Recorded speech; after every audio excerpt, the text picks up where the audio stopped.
Hello, how there? My name is Laolu Akonde, and you are on to Inside Sources. First, here's my take for the week. Condolences to the families and relatives of Nigerians who lost their lives in the recent suicide bombings in Goza in Borno State. The death of over 30 of them is so sad.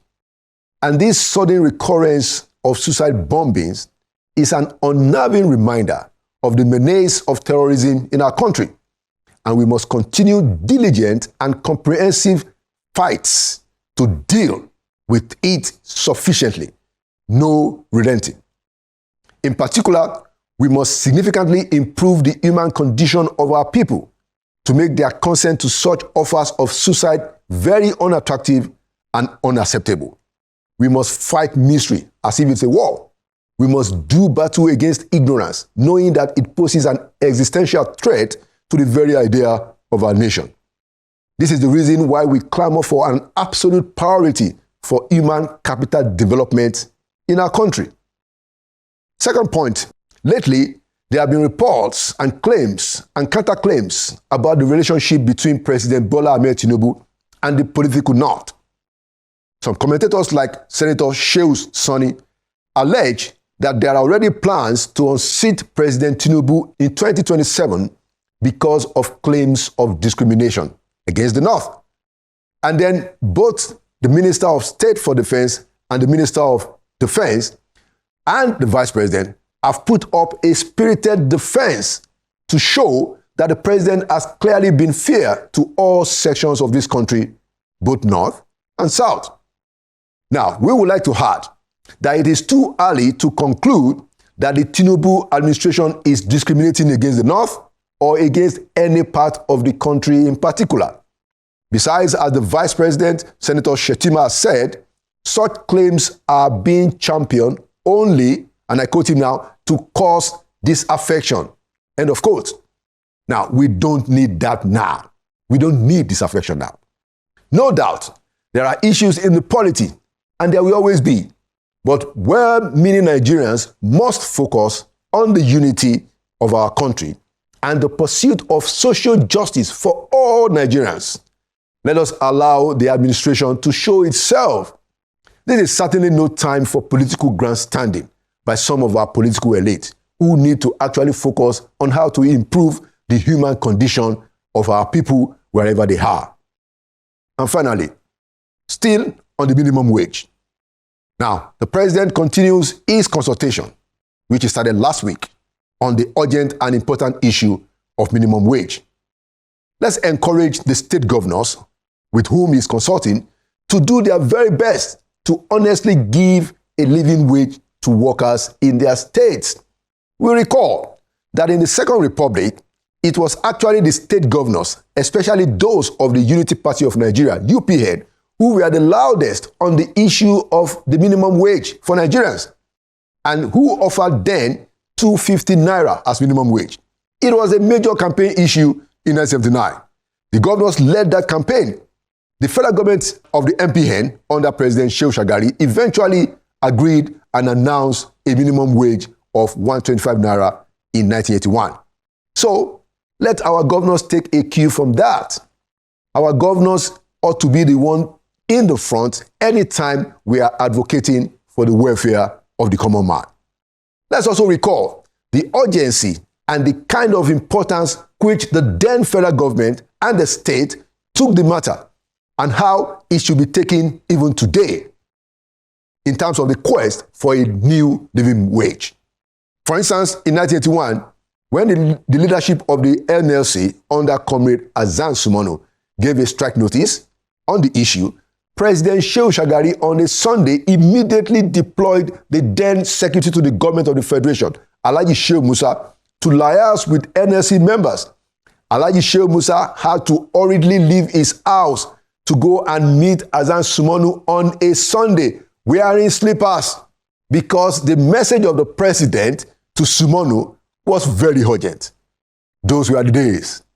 But who says such seriousness and urgency in matters of state and in the affairs of the Nigerian people cannot be restored?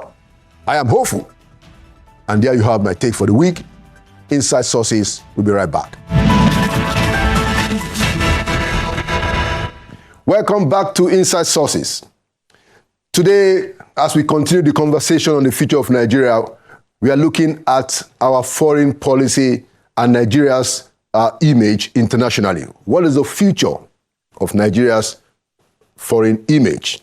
How do we assess where we are and where should the country be going in terms of our international image? To discuss this very important topic, we have an eminent panel right here in the studio and also virtually. In the studio, we have Ambassador Usman Saki, who is the former deputy PR, that is the former deputy permanent rep of Nigeria to the United Nations.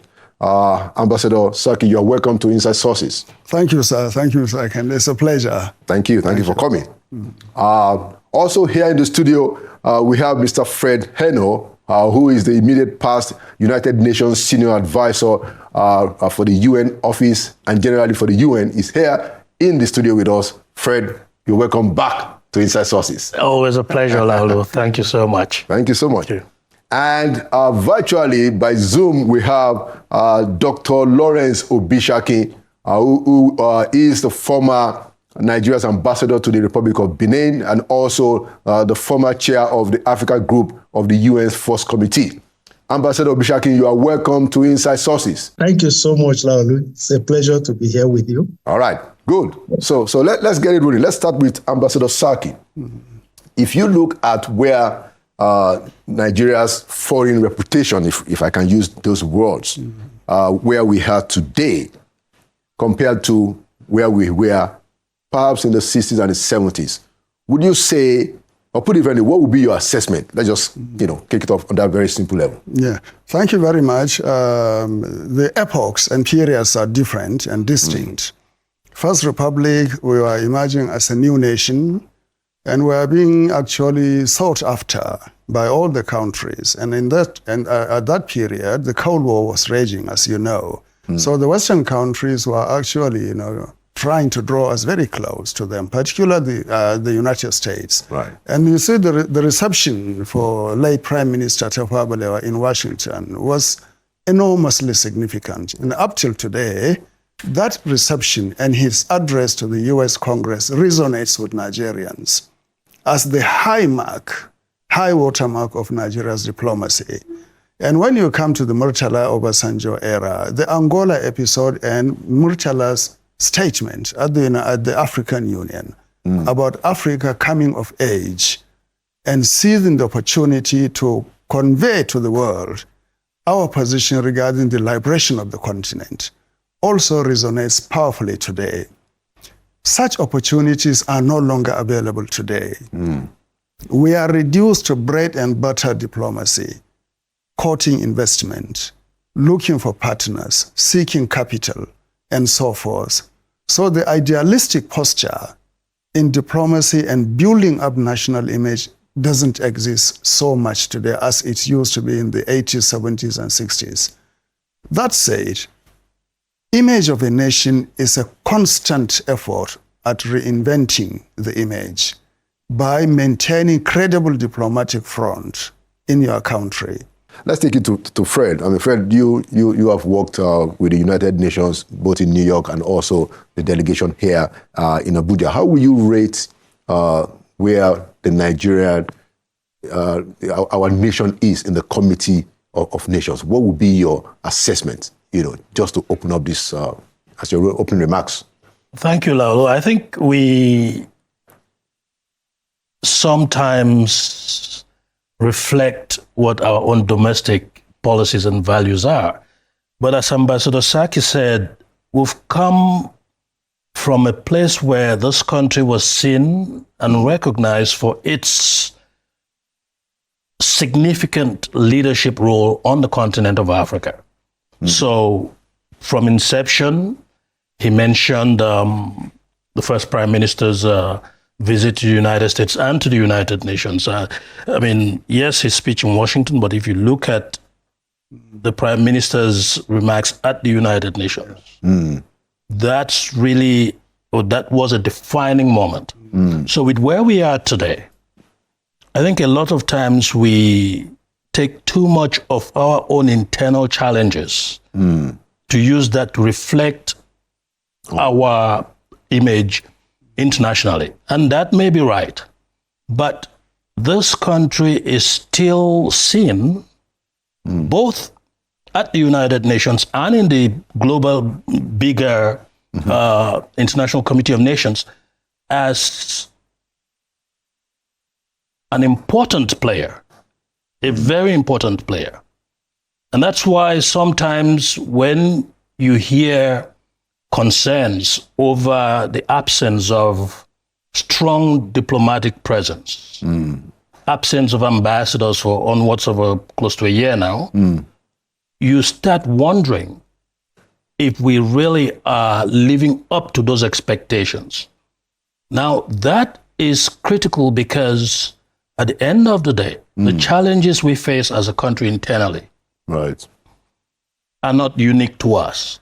So it does not reduce the expectations of us by the larger international community, in particular African countries, who face similar challenges. So I'm still very certain that at some point, that leadership role of Nigeria, even if it is going through turbulent times now, will have to be the defining factor as to how we are perceived and seen, because we can't let this go much further. I think we should have nipped this almost absent presence in international diplomacy that relates to how Nigeria is perceived, how Nigeria is seen. I think we, as a country, have almost, to some who would call it, a manifest destiny on the continent. All right. I mean, so we're going to unpack quite a lot of things. I just wanted all the panelists to have an opening remark. So let's go to Ambassador Bishaki. Now, so how will you, in a broad sense, assess where Nigeria is today in the diplomatic world, in the Committee of Nations, as they will say? What will be your assessment, Ambassador Bishaki? Thank you very much for this opportunity. I taken it up from where the two previous speakers have stopped. I'd like to say it's been a mixed bag when you look at the past. 1970, we were coming of age. 1970 could be regarded, and it's mostly regarded by the foreign or international relations experts as the golden era of Nigeria. You remember, Nigerian economy was booming. At the time, General Yakubu once said, money was not our problem, but how to spend it. Looking at it economically, Nigeria still remained very strong at that time. And you recall, Africa has come of age. That famous speech made by late General Murtala Mohammed at the extraordinary meeting of OAU, then now AU, of 1976, where Nigeria asserted its desire and resolve to direct its own path in the Committee of Nations. And let's look at it even domestically. Domestic situation of the country, it's the main plank on which its foreign policy stands. I went to the university in the 1970s. I was at the University of Ife in 1975. And Nigerian universities were one of the most respected. I was favored among the 10 universities there in 1978 to be a French scholar. France did exam for all of us 10 universities, and the best 3 were taken to France. Do you know what? In France, growing up, we were the people teaching the Americans and the Japanese. We were the best in the world at that time, in that aspect. So you can imagine how we were seen. We were simply the best in Africa at that time. Of course, South Africa was not a contender. They were still under apartheid at that time. So what I like to say is that these are different epochs. I think it's the Hausa that says, Sergei Goma, Zamani Goma, that when you have 10, leaders, that's 10 epochs. The important we spoke, my predecessor spoke of our late Prime Minister, Tafawa Balewa. You know, he was a leader of democracy, parliamentary democracy. Look at the image he got. And look at when we have Murtala Mohammed itself, succeeded by Obasanjo, the image that they had of Nigeria, resolution of Nigeria, how they dealt with Margaret Thatcher, you know, with the BP that was nationalized. Going back to Ambassador Sarki. So if we look at, you know, the balance of where we are today, in my view, we seem to be in some of the most challenging times in terms of the way we are perceived. And I'll give you just a few examples. Now, the G20 was formed and Nigeria was completely not involved in it, you know, and then later, I think a year or so ago, I think they formed the G20 about a decade ago, thereabout, I'm not sure. But about a year or two ago, they even wanted to extend the membership, you know, and Nigeria again was not featured. Now, there are other issues. Look, it's believed that in the next 20 to 25 years, Nigeria is going to be the third most populated country in the world. Now, so do you think, Ambassador Sarki, that we are prepared? You know, so it's a two-forked question to everybody, starting with you. Are we prepared to even step into the position of the third most populated country in the world? And why is it that Nigeria doesn't enjoy the welcome and the embrace of the G20? Well, thank you very much. I think to be significant on the global stage, first you need to have very viable, strong, and functional institutions of state, of government, that lead the country effectively, credibly, and durably. Second, you need to have people to head those institutions, people with experience, expertise, integrity, credibility. As far as I'm concerned, Nigeria has the institutions, and it has the people who are leading the country. The problem is the establishment of the link between the national interest and the proper drive towards achieving the national interest. And that is where we have not been able to make the connection. The executive is doing its utmost best, led by the president, to ensure that Nigeria assumes or takes its position, its rightful position in the Committee of Nations. Mr. President went to New York, to the United Nations in September to address the global body. He went to the G20 in India, New Delhi, he was invited. He went to meetings in Saudi Arabia, the World Economic Forum, Middle East. He went to Kenya last year for the Africa Climate Change meeting. So multilaterally, he has engaged the world. But the connection between his efforts and then the derivation of results from his efforts would require a very strong support from the institutions at home, namely the Ministry of Foreign Affairs, properly funded, properly organized, properly established and directed. And secondly, the complementary role of the home ministries are required in order to drive issue-specific factors of diplomacy. And I think that is where we lack the coordination and the drive. And I think, we need to look internally to harness all the necessary resources and channels to effectively move Nigeria to the stage where we will address the burgeoning population problem. By 2050, it will be the third largest population in the world. And also, we are facing very serious challenges of climate change, which we are not addressing effectively nationally. And thirdly, it is projected that we will be among the top 30 economies of the world by 2050 and 2075. But we need to put the mechanisms towards attaining that position in place today. Are we doing this? And I think we will leave that answer to journalists like you to come up, to do research, to ask people in power, and also for institutions like NIPS, like the Nigeria Institute for International Affairs, and others to really come up and tell Nigerians if we are moving in the right direction or not.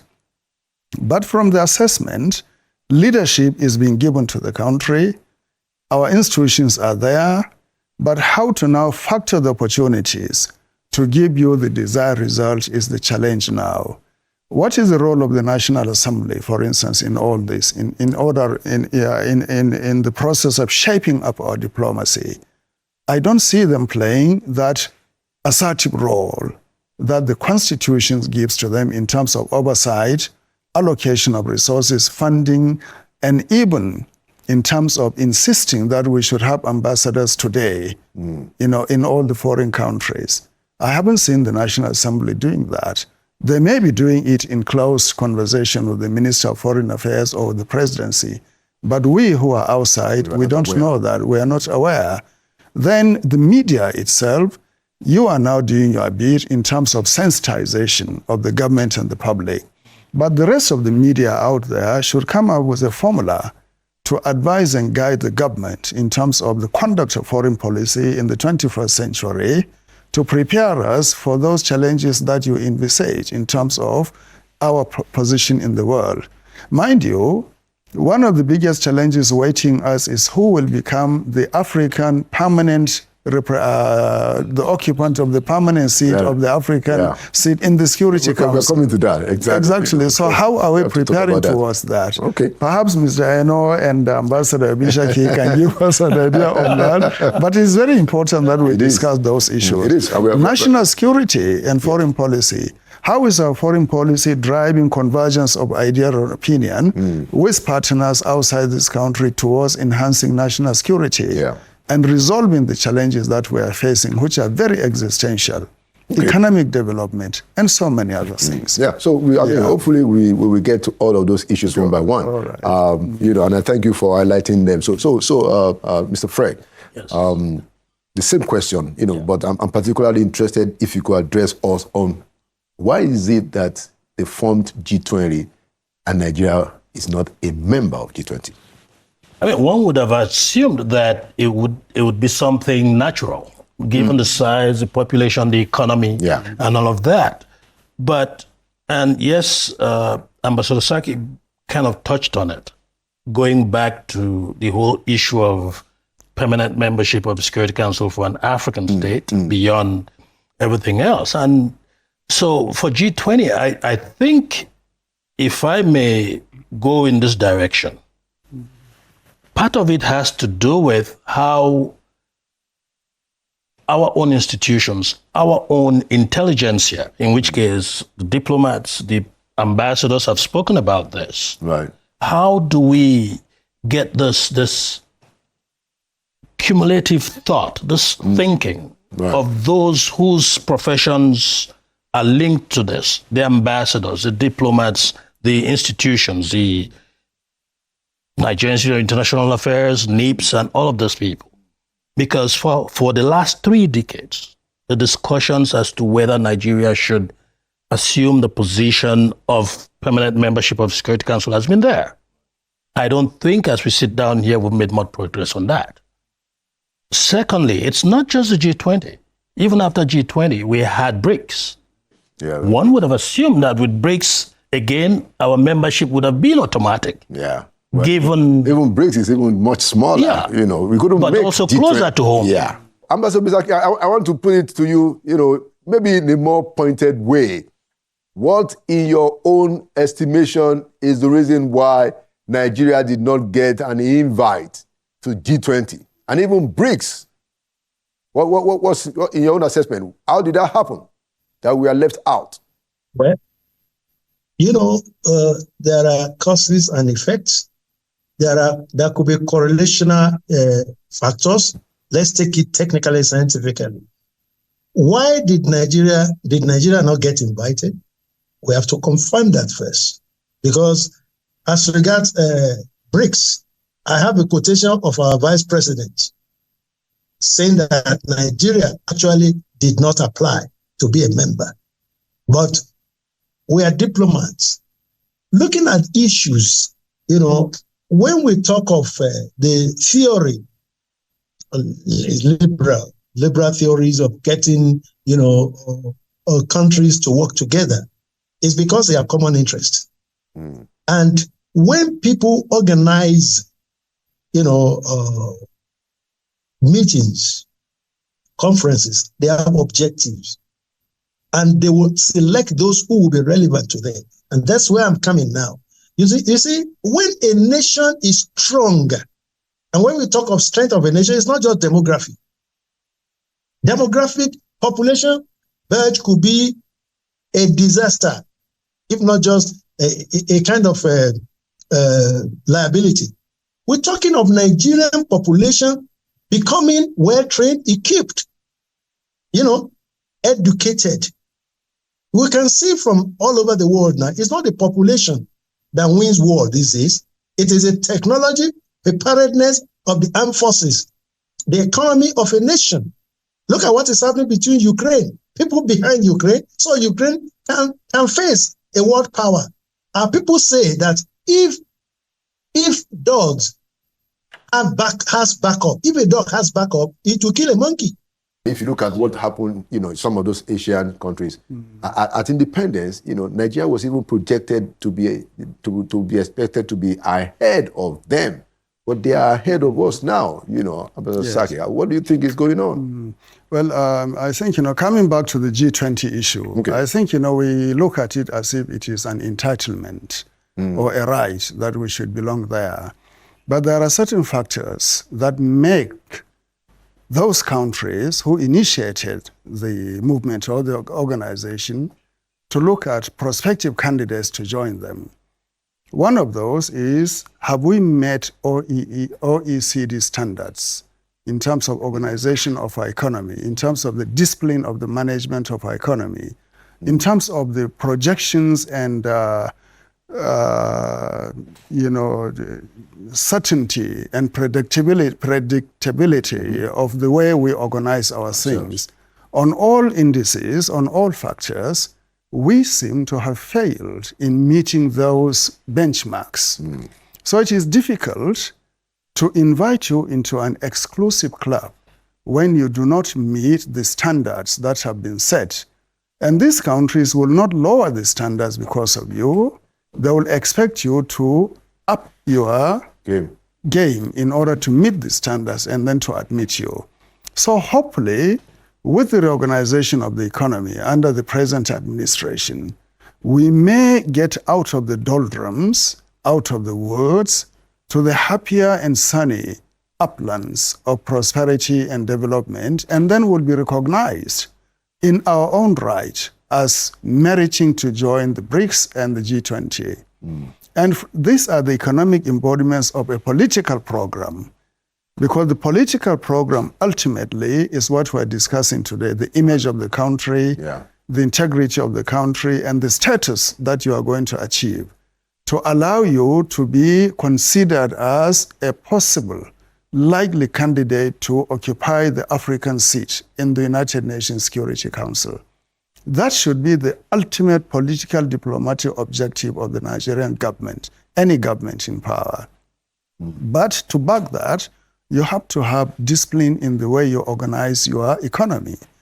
Very recently, the Manufacturers Association of Nigeria met.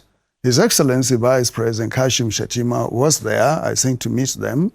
And prominent industrialists like Alhaji Aliko Dangote spoke about the chaos existing in the economy, about the dichotomy, discrepancies, interest rate, lack of supply of crude to his refinery, for instance, problems with supply of gas to our power stations, infrastructure deficit, so many things that we need, foreign exchange problems. We need to really tighten up those challenges, find lasting solutions to them, and then try to stabilize the economy, the inflation, the food prices, and other things. Because the internal dynamics of the country are what actually ultimately shape the opinion of the world about you. In 1960, at independence, we were projected actually to be ahead of South Korea, Yes. and Brazil and Portugal and Spain, and perhaps to catch up by the 80s with the EU, European countries, some West European countries. But where are we today? It is all the function of the instrumentality of the managing of state institutions. When you do not run the state correctly, when you handle the levers of states loosely, unpredictably, without control, with levity, you end up missing economic management targets. And that is what is actually causing problems for us in this country. We have everything. Everything you can imagine under the surface of the sun, we have it. You can lock Nigeria if it was a box. Throw the key and we'll still survive and thrive.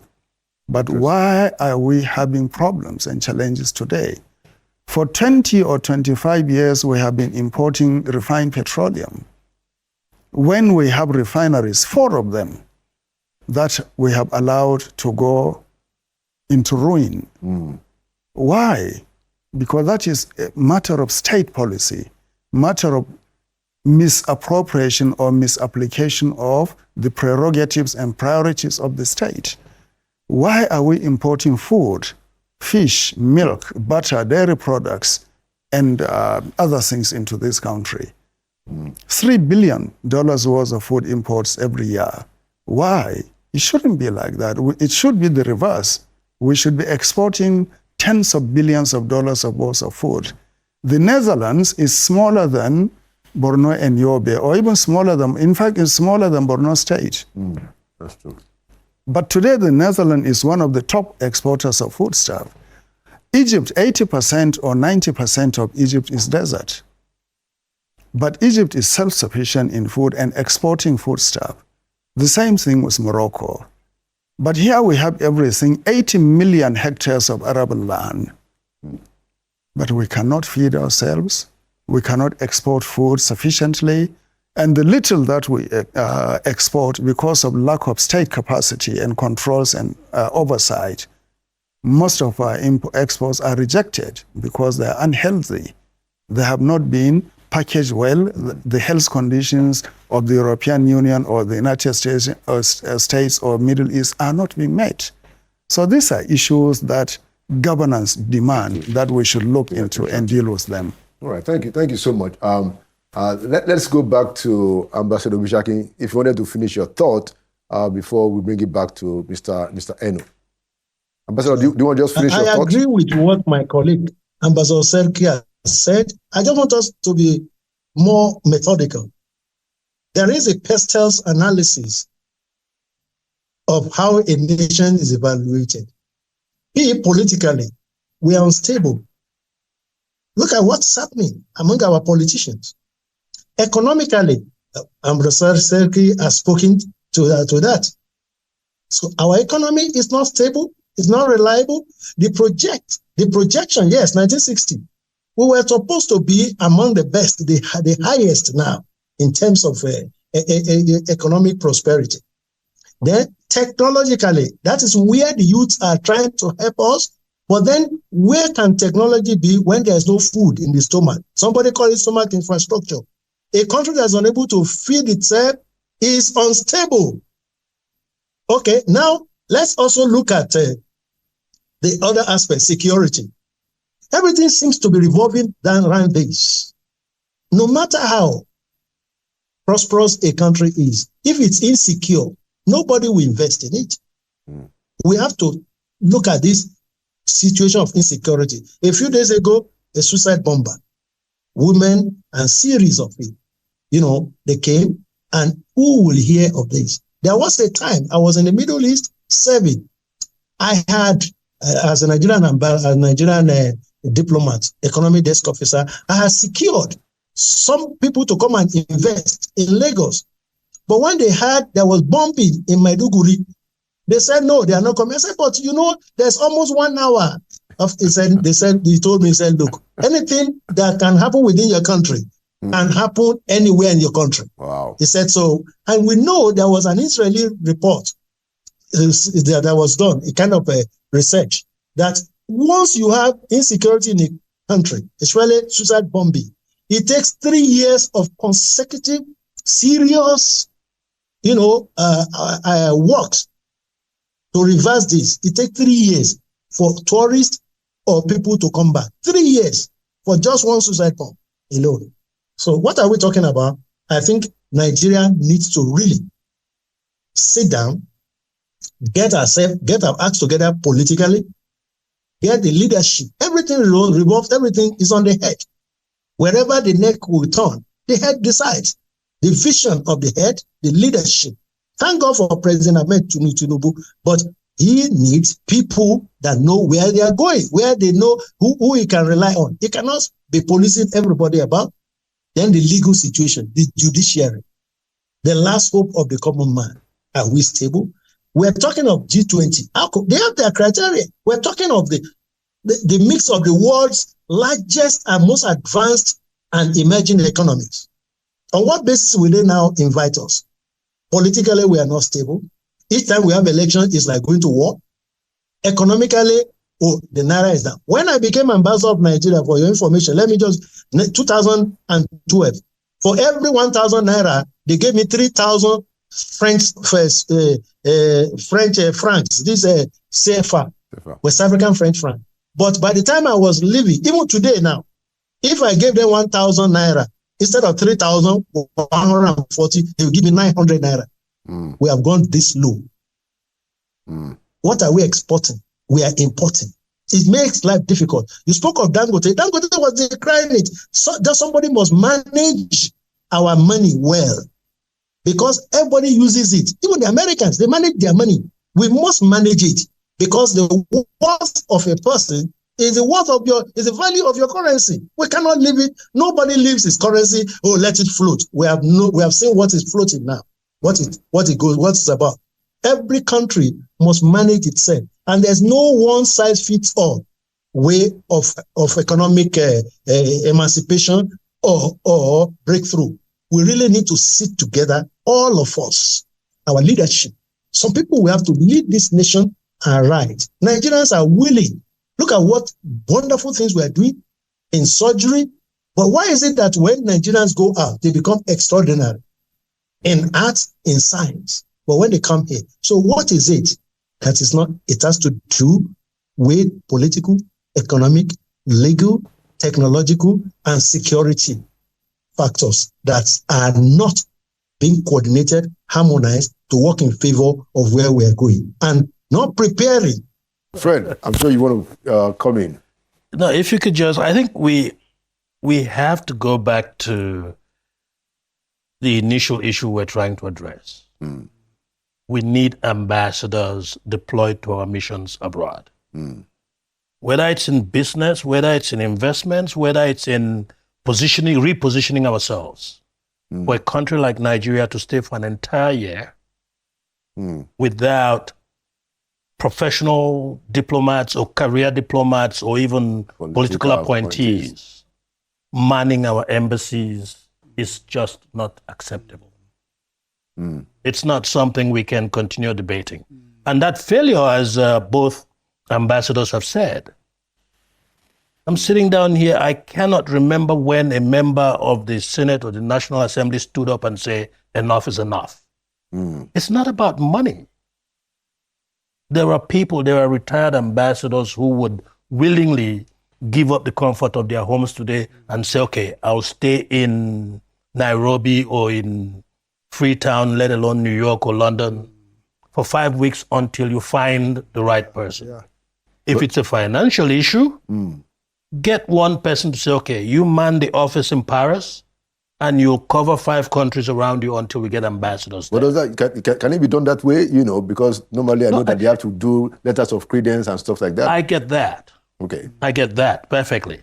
So this person is not going there to present a letter of credence. It's just to, at least whatever we can do use now. their influence to get this going. I brought this up because it comes back to, His Excellency was talking about the recent meeting of the Manufacturers Association. Yeah. I was born in a small town called Ikom. And I understand that even the palm nuts, the seedlings that were moved to Malaysia came from there. Yeah. Now Malaysia does all of the palm that we even consume in Nigeria. What that means is that if you have an ambassador there today, he gives you information that contributes to your economic intelligence. Very true. We have the same situation across the board. So it's not just how we want to project ourselves to the world. It's also what we collect from the world and feedback that informs the kind of economic decisions that Mr. President makes. At the end of the day, he is the commander-in-chief of the armed forces, but he's also the country's #1 diplomat. Yeah. Again, as His Excellencies, both of them have suggested, if our institutions are not manned by the right people, providing the right kind of information that decision makers need to rely on to make the right decisions, we can, and our population can grow to 1 billion people. We will still remain where we are, chasing membership, whether it's BRICS or G20 or even the Security Council. Now, what I'm trying to say in all of this is that we have to start getting that investment in our people in a different kind of way. I say that because Human capital development, you mean? human capital development is critical. I say that because if you try to, we are consumers of the products of foreign policy, Right. beyond just traveling and getting a passport. I make it a duty that every time I'm in a foreign country, no matter how small or how big, I look for the Nigerian embassy. I go there. Now, if I as a Nigerian will be looking for that, what of somebody who wants to invest in Nigeria in that country? He goes to the embassy and meets somebody that he cannot confidently say the information from this person is going to make me better informed on what I invest in. And like Dangote said in the manufacturers thing yesterday, every time we keep importing all of these goods that we could actually manufacture in Nigeria, we are importing poverty into the country and exporting jobs and exporting employment. And wealth. And if I may quote him again, he made a very critical statement on power. Where you don't have power, it means that you are impeding progress and you're impeding prosperity. Now, ambassadors play an important role in this. They feed you back with enough information, not just of what is wrong with the way we do things, but what is working somewhere else. Ambassadors are not some luxury position to just go. They are representatives of Mr. President. President, the personal representative. Personal representative. So it's a collective thing. So let's really make foreign policy an integral part of our development strategy. Yeah. We've talked of people diplomacy, economic diplomacy. We have the 4 Ds of the present administration. But it looks as if we have separated it from everything else we're doing. It looks as if foreign policy is something that is left for your excellencies and your colleagues to do. We all have a stake, and we must begin to understand this. And the president has to lead. The leadership is there. But to the extent that, like I said, other arms of government, I want to see the National Assembly step up the plate on this. Okay. All right. Very, very, very important point. You know, and you know, I was going to bring it up, but now we already have it. So let me take it to Ambassador Saki. So what is the implication? You know, I mean, you were ambassador in New York. I'm sure you had other postings. What's the implication of not having an ambassador, a fully ranked ambassador, in virtually everywhere? Yeah. Of the nation, every country of the world. What do you think? I mean, how do you explain that? What's you know, what's the impact? What do you lose What do you not get, Ambassador? The first and most critical impact is the consideration of the country that you have left without an ambassador. That country will consider it as a negative vote of confidence in that country, that you have not sent an ambassador to that country, while that country is maintaining an ambassador in your capital. And that ambassador has presented his or her paper, documents, accreditation to your president. And he or she is operating in your capital, but you don't have yours for nearly a year in my capital. And that is a very serious disconnection in terms of the relationship with other countries. The presence of an ambassador replicates the presence of the president in a country. For 10 months, 1 year, you don't have an ambassador in my country. That shows that you do not accord the proper respect to me as a president, as a country. Does it help you know that this is happening everywhere in the world? No, but it doesn't help because to them, no matter their internal circumstances, they will not allow such a thing to happen. So Ambassador Bishakin, you were in Benin now. So there was a coup in Niger.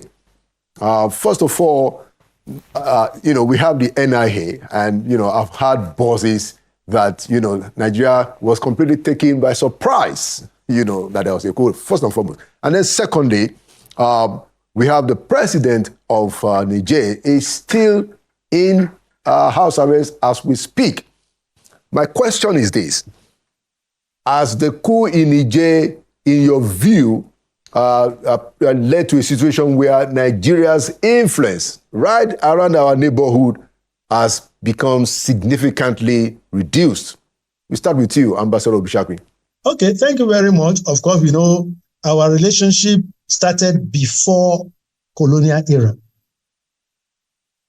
For example, Benin, where I was Nigerian ambassador, shares 6 ethnic groups with Nigeria. From the south, you have the Egun, Fon-speaking people who are in Badagry. You have the Baribas who are across the border in Benin, the Yorubas crossing Lagos, Ogun, Oyo, Kwara.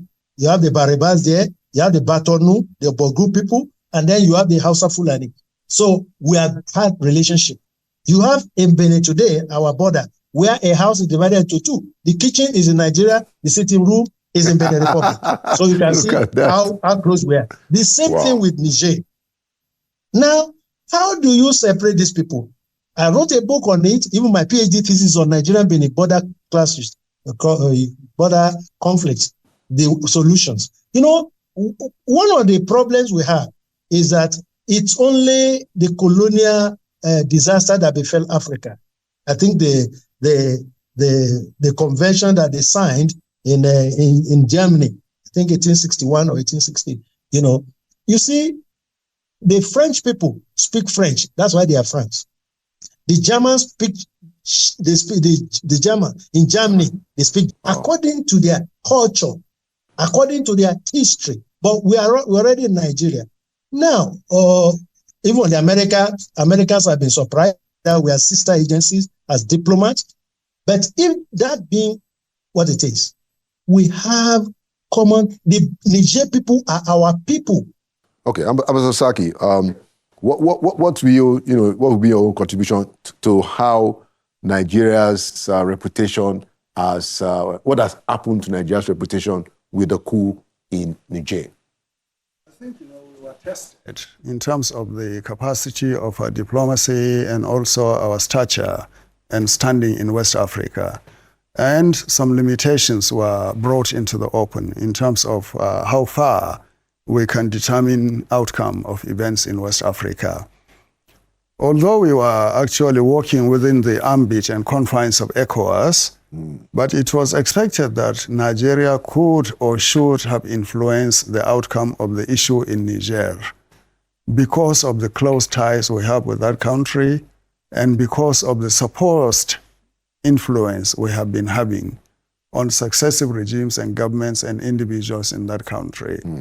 But all these failed to bring about the desired result in this particular instance. Why was that so? I think the situation was dramatically compounded by the infusion of the sentiments against the French in that country.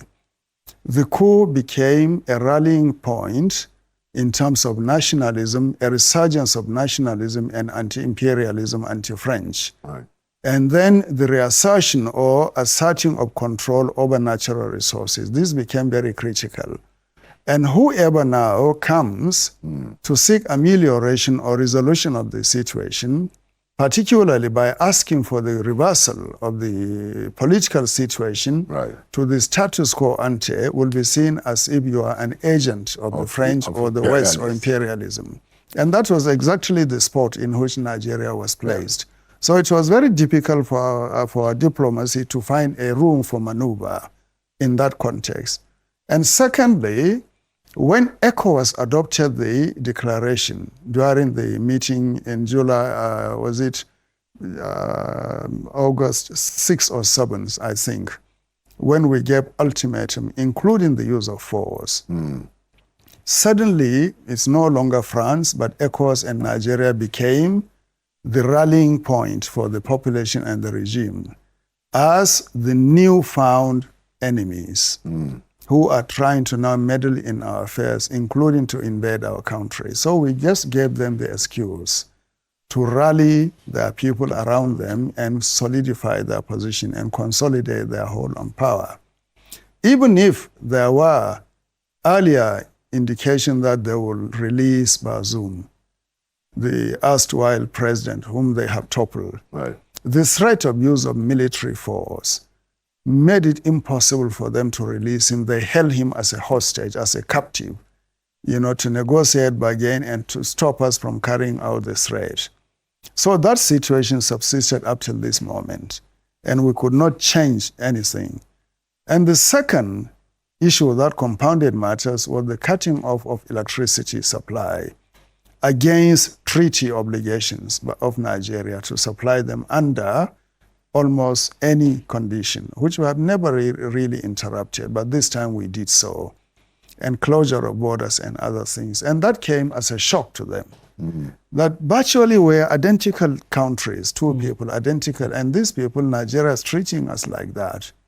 And so the reaction was that, look, let us go ahead in a determined and resolute way in what we are doing, and then forget about Nigeria. And that was what happened. So, and it's very difficult for us now to engage with them without actually acknowledging the fact on the ground that they are a regime, a government today in Niger, in Niamey. We cannot do anything about it, but let us live with them. So because of our time, Ambassador Bishaki. Thank you very much. I want to say that, look, in terms of relationship and foreign policy, our objective, foreign policy objectives of Nigeria are already in the Constitution, 1979, Section 19. But these are, we can look at our foreign policy objectives and its realization in terms of the concentric rings theory. Our national interest first. These neighbors, you can change your partners, your trade partner, but you can never change your neighbors. As I said, my good example I was ambassador to Benin Republic. Nigerians were being harassed, detained. So one day I picked my agbada and I went to the president. You know what happened?